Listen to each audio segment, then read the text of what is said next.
Hi everyone, welcome to my channel Wajid sir maths में आपका स्वागत है। उम्मीद करता हूँ अच्छे से होंगे। आज मैं आपके सामने एक बहुत ही इंटरेस्टिंग और एक्सरसाइज प्रैक्टिस सेट लाया हूँ 1.3। इसके अंदर हम क्या करने वाले हैं, सिमिलैरिटी के बेस पे जो है क्वेश्चन सॉल्व करेंगे। इसके अगर आपने इससे पहले का वीडियो नहीं देखा है तो आप उस वीडियो को देख लें। मैंने वहां पर डिटेल में समझाया है कि दो ट्राइंगल आपस में सिमिलर कब हो जाते हैं और सिमिलर हो जाते हैं तो क्या करना चाहिए हमको। चलिए यहाँ पर जो है हम प्रैक्टिस सेट शुरू करते हैं 1.3। पहला क्वेश्चन हमको दिया हुआ है, मैंने फिगर बना लिया है।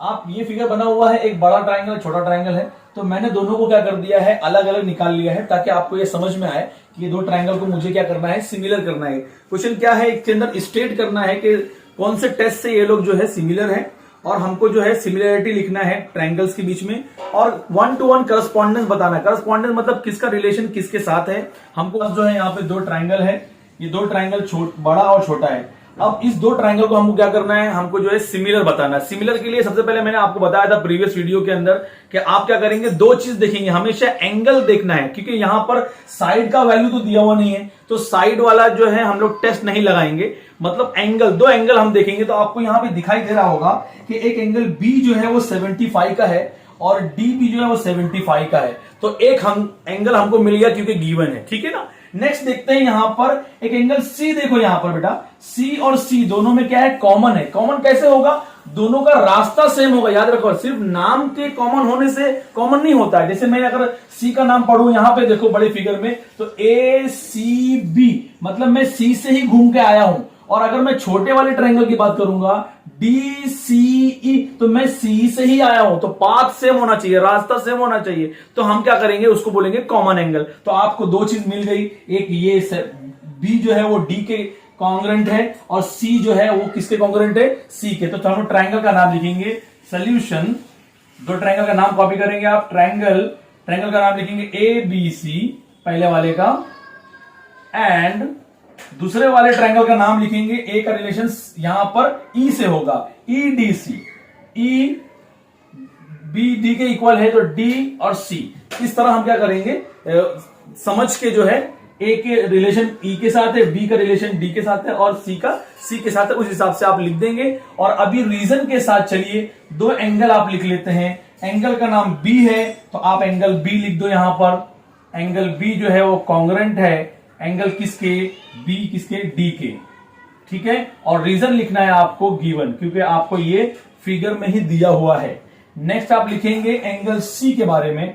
एंगल सी यहां पर इसका नाम आप 3 वर्ड में लिख देना, ए सी बी, क्योंकि वो कॉमन है दोनों में। ए सी बी कॉन्ग्रेंट हुआ एंगल किसके, इस सी का नाम डी सी ई, डी सी ई। और आप लिख देना कॉमन एंगल। क्या लिखेंगे हम लोग इसको, कॉमन एंगल। दोनों में कॉमन था और जब हमको दो एंगल मिल गए तो आपको पता है आप लिखेंगे ट्रायंगल का नाम ए बी सी जो है वो क्या हो गया, वो आपका हो गया सिमिलर। सिमिलर किसके, ट्रायंगल ई डी सी के। कौन सा टेस्ट लगा, बाय ए टेस्ट आपको लगा। तो ये हमने प्रूव कर दिया।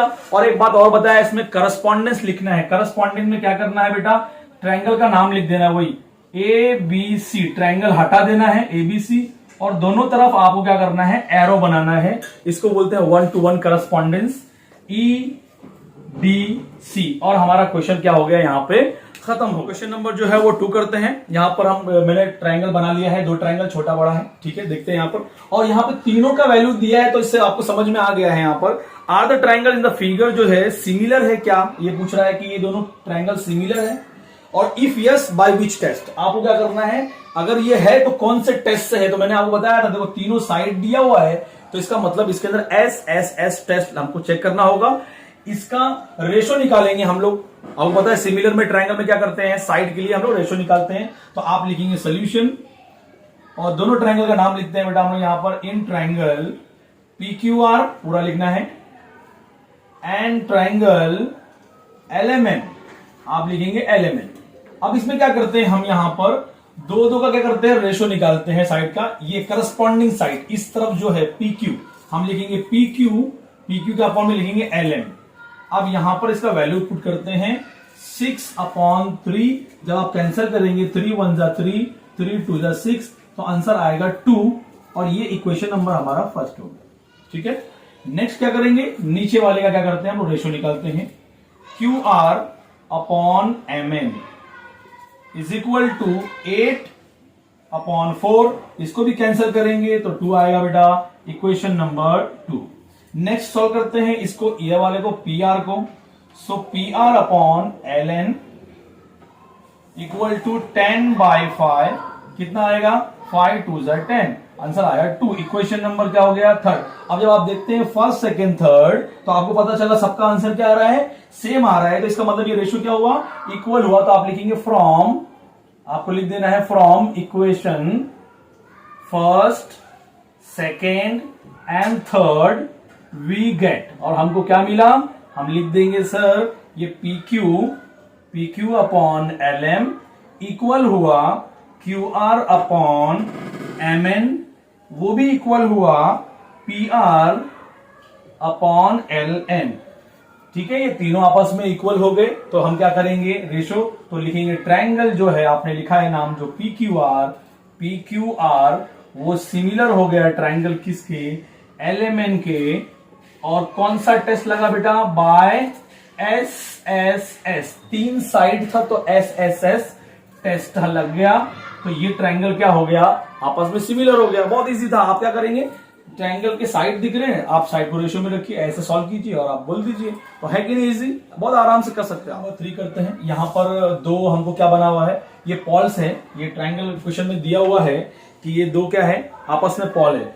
AC and PR are the poles and QR and BC are their shadows. उनके क्या है, छाया है। इससे क्या हमारा ट्रायंगल बना। और याद रखेंगे जब भी बिल्डिंग और बिल्डिंग की परछाई या कोई क्या नाम है, पॉल लिखा है, खंबा है और खंबे से बनने वाला जो है उसकी परछाई और जो ट्रायंगल बनता है वो सिमिलर होता है। तो इसलिए हम लोग क्या करेंगे, यहां पर लेट करेंगे PR and AR are the 2 poles and QR and BC are their shadows, लिख दिया। और आपको ये भी लिख देना है कि triangles made by the poles and their shadows are similar. ये सिमिलर होते हैं बेटा, क्योंकि यहां पर ऑलरेडी क्या होता है, पॉल्स और जो खंबा होता है वो जमीन पर एकदम इरेक्ट होता है, 90 डिग्री बनाता है। तो ये 90 हो गया। और जो शैडो होता है ऊपर, परछाई जो होती है, जो यहां से A और ये दोनों का परछाई का जो ऊपर का एंगल होता है, वो एंगल भी आपस में क्या होता है, इक्वल होता है। तो इसकी वजह से यहाँ पे इसको प्रूव नहीं करते हैं, ऑलरेडी जो है वो सिमिलर होता है। तो हम डायरेक्ट लिख देंगे, यहाँ पर टेस्ट का यूज नहीं करेंगे। हमने 2 क्वेश्चन सॉल्व किया, फर्स्ट एंड सेकंड, उसमें टेस्ट बताना था, इसमें टेस्ट नहीं। अब जितने भी आगे क्वेश्चन आएंगे यहां पर जो है आपको टेस्ट बताना नहीं, यहां पे सिमिलर है। चलिए हम कैसे लिखेंगे, यहां पर देयरफॉर हम जो ट्रायंगल का नाम लिखेंगे, ये जो ट्रायंगल जो है, ट्रायंगल पी आर क्यू जो है वो सिमिलर है बेटा किसके, ट्रायंगल ACB। आपको कुछ रीजन नहीं लिखना है कि किस टेस्ट से, आपने टेस्ट तो लगाया नहीं, ये ऑलरेडी जो है वो सिमिलर है, ऐसे लिखना है। और लिखने के बाद आपको मैंने बताया था एक बात कि जब ट्रायंगल सिमिलर हो, और देखिए यहां पर हमको x फाइंड करना है, बड़े वाले पॉल का क्या करना है, अपने को इसका परछाई निकालना है, x से वो कितनी है। तो हम क्या करेंगे, यहां पर मैंने आपको लास्ट प्रीवियस वीडियो में बताया था वहां पर कि जब ट्रायंगल सिमिलर होता है तो 2-2 की जोड़ी बनाएंगे साइड में। तो यहां पर AC का जोड़ी, जैसे यहां पर किसका करना है, PR, तो PR तो AC का जोड़ी बनेगा, क्योंकि ये वैल्यू हमको गिवन है। तो आप लिखेंगे PR अपॉन AC इक्वल होगा, इसका यहां पर क्या है, QR से है, QR मतलब पीछे के दोनों, तो यहां पे पीछे के दोनों से बनाएंगे QR। तो आप लिखेंगे QR मतलब RQ अपॉन CB। ये बस 2 ही लिखना है, क्योंकि AB और PQ का वैल्यू नहीं पता है, तो आप रेशो में उनको नहीं लिखेंगे तो चलेगा। आपको बाजू में बस इतना लिखना है, बाय करस्पॉन्डिंग, क्या लिखना है, corresponding side of similar triangle. ये आपको लिख देना है, corresponding side of similar triangle. Ratio में होते हैं आपस में, वैल्यू पुट करते हैं। वैल्यू कितना है, PR का वैल्यू 4 है, 4 अपॉन AC कितना है, 8 है। सो RQ कितना है, RQ जो है वो 6 है, और CB क्या है, X है। अब क्या करेंगे, आप क्रॉस मल्टीप्लाई करेंगे, यहां पर 4 मल्टीप्लाई करेगा X को, और 8 जो है वो मल्टीप्लाई करेगा 6 को। हम क्या करेंगे, फिर 4 को डिवाइड में भेज देंगे X को छोड़कर, 8 और 6 अपॉन 4 का टेबल पढ़ेंगे, 4 1 जा 4, 4 2 जा 8। सो X इज इक्वल टू 2 6 जा 12। तो हमारा आंसर कितना आ गया, 12। तो यहां पर जो है तो हमारा आंसर आ गया 12। तो हमने क्या निकाल दिया, शेडो निकाल दिया। पॉल के शेडो का जो क्या किया हमने, तो यहां पे लिख सकते हैं length of shadow of Paul is 12 centimetre. अगर आपको दिया है तो आप सेंटीमीटर लिखेंगे, यहां पर सेंटीमीटर दिया हुआ है बेटा तो आपको मीटर लिख देना है। सो ये मीटर में हो गया। तो इस तरह हम क्वेश्चन को क्या करेंगे, सॉल्व कर लेंगे। आप चाहे तो उसका स्क्रीनशॉट भी ले सकते हैं, ये बहुत इजी है। अगर आप मेरे चैनल पे नए हैं तो आप इसको सब्सक्राइब करें, शेयर करें। तब तक मिलते हैं नेक्स्ट वीडियो में। Take care.